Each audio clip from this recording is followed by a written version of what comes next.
मान्यवर जी, यदि मैं बात करूं सदी के महानायक श्री अमिताभ बच्चन जी द्वारा संचालित कार्यक्रम कौन बनेगा करोड़पति, तो इसमें भी अधिकांश प्रश्न पाठ्य पुस्तकों से ही लिए जाते हैं। आदि लोक सेवा आयोग परीक्षा, जिसमें भी अधिक से अधिक प्रश्न विद्यालयों की पाठ्य पुस्तकों से ही आते हैं।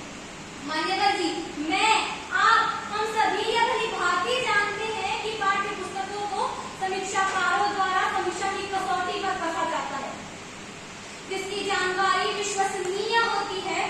मान्यवर जी, मेरा मानना है कि पाठ्य पुस्तक हमें भावनात्मक रूप से जोड़े रखती है, जिसका जीता जागता उदाहरण है कक्षा 6वीं व 7वीं की एनसीईआरटी पाठ्य पुस्तकें, बाल राम कथा व बाल महाभारत। जब एक विद्यार्थी कक्षा में राम के रूप में एक आदर्श पुत्र, भाई, पति व राजा को देखता है तो उनमें नैतिक मूल्यों का विकास होता है।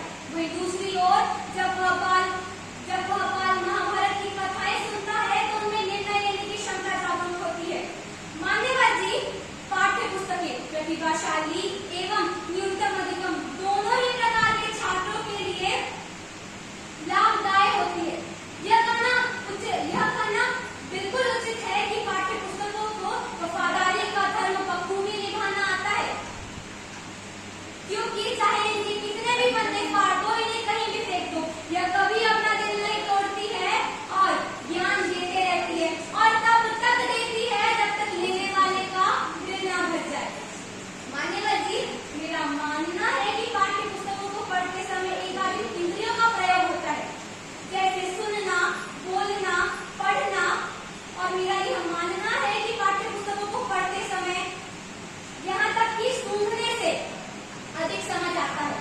यदि मैं बात करूं हमारे इतिहास की, तो पाठ्य पुस्तकों में लिखे गए इतिहास के जो पुराने किस्सों की खुशबू आती है वो मानो कल की ही बात हो।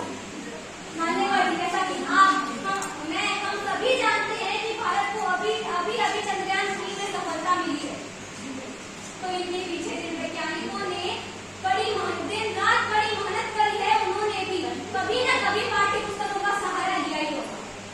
अब मेरे विपक्षी साथी मेरी दलील सुनकर यह सोच रहे होंगे कि यह सभी जानकारी तो हम सोशल मीडिया से भी प्राप्त कर सकते हैं, किंतु मैं आपको बता दूं कि जानकारी तो हम प्राप्त कर सकते हैं, लेकिन ज्यादातर विद्यार्थी जानकारी प्राप्त करते करते अपने लक्ष्य से भटक जाते हैं और अपना समय अन्य जगहों पर व्यर्थ कर देते हैं।